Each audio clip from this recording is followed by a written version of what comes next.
Hi guys, today's vlog we're going to show you how to fix this backpack.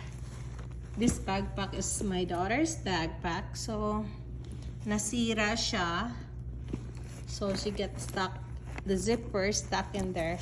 So I'm going to show you how I'm going to fix it. I never fixed this before, but I'm gonna try by using the pencil,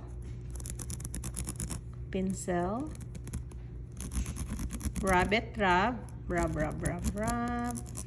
and since this one stuck on the material inside, we kind of try to lose the material inside. Wagol na natin. Let's see.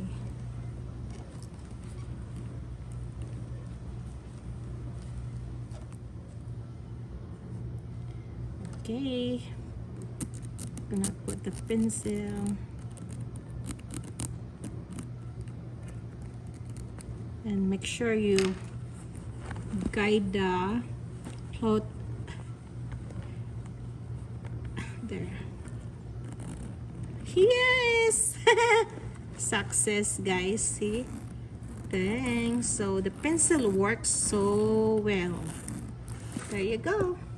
You're just gonna clean up because the pencil has a stain, but I think it works. Thanks for watching. Don't forget to like, share, and subscribe to my channel. Bye.